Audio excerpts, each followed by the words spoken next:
నువ్వు శంభు ప్రియుడు, శంభునికి అత్యంత ప్రీతిపాత్రుడైన వాడవు. శంభు ప్రియుడనవేంటి నువ్వే శంభుడువు. శంభు సుత శివుడవే నువ్వై శివపుత్రుడిగా కూడా ఉన్నావు. నువ్విచ్చే సుఖం ఎలాంటిదంటే ప్రసన్న సుఖం. చాలా గొప్ప మాట అండి. ప్రసన్న సుఖం అంటే అర్థం ఏమిటి తెలియాలి కదా. సుఖాలు అనేక రకాలు ఉంటాయి, కానీ ప్రసన్న సుఖం ఎంతమంది అడుగుతున్నామో తెలియదు. ప్రసన్నం ప్రశాంతం ఇదంతా తేలిక. ఇంద్రియాలు లభించే సుఖములేవి ప్రసన్న సుఖములు కావండి, అవి తత్కాల సుఖములు. అవొక తత్కాలంలో ఇంద్రియాలకు ఆనందం కలిగిస్తాయి అంతే. అలా ఇంద్రియాలతో పట్టుకున్న మనస్సుకి అందేది అల్పానందమే.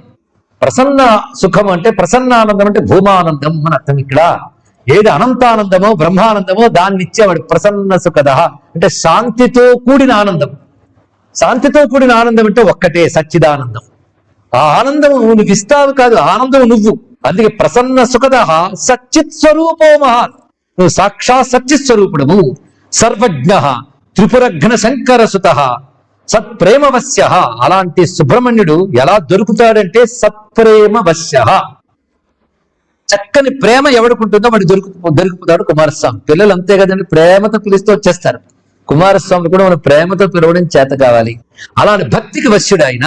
షడ్వక్త్ర ప్రియ సాధురానత ప్రియ సర్వేశ్వర శంకర సాధుద్రోహకరఘ్న శంకర గురో బ్రహ్మాండనాథ ప్రభు సర్వేషామరాది సేవిత పదో మాంపాహి సేవా ప్రియ వైరి భయంకర శంకర జర చరణస్య వందే తవ పాదపద్మం సుఖకరణస్య విజ్ఞప్తిం మమ కర్ణే స్కంద విధేహి నిజభక్తిం జనచేతసి సదా విధేహి.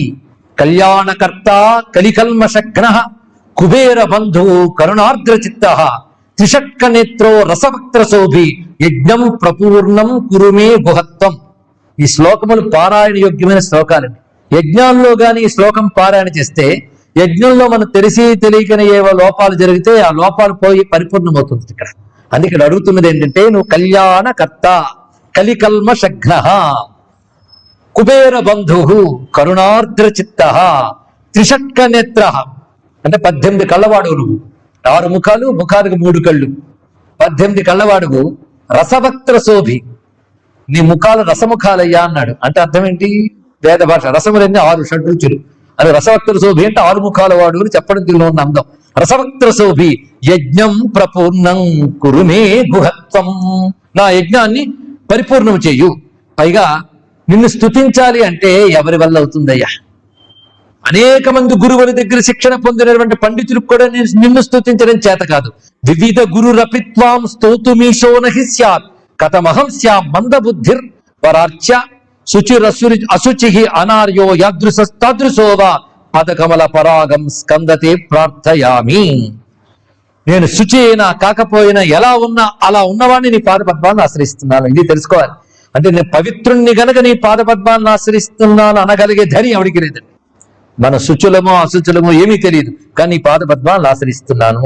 అటువంటి నిష్కపట భక్తితో స్వామి పాదపద్మాన్ని ఆశ్రయించి హే సర్వేశ్వర భక్తవత్సల కృపా సింధో త్వదీయోస్మ్యహం భృత్యస్వస్య సేవకస్య గణయస్యాగస్యతం సత్ప్రభో భక్తిం క్వాపి కృతా మనాగపి విభో జానాసి భృత్యాక్తిహ త్వత్తో నాస్త్య పరో వితాన భగవాన్ మత్తో నరపామరః. తన అల్పత్వాన్ని అంగీకరిస్తూ నువ్వే శరణు అని ఎప్పుడైతే ప్రార్థించాడో విఘ్నవారణ సాధూనాం సర్గకారణ సర్వతః పూర్ణం కురు మమీసానా సుత యజ్ఞం నమోస్తుతే. నా యజ్ఞానికి విఘ్నం కలిగింది కనుక నువ్వే రక్షించాలి అని ప్రార్థించాడు నారదుడు. ఇంతకు విఘ్నం ఏమిటయ్యా అని అడిగాడు కుమారస్వామి.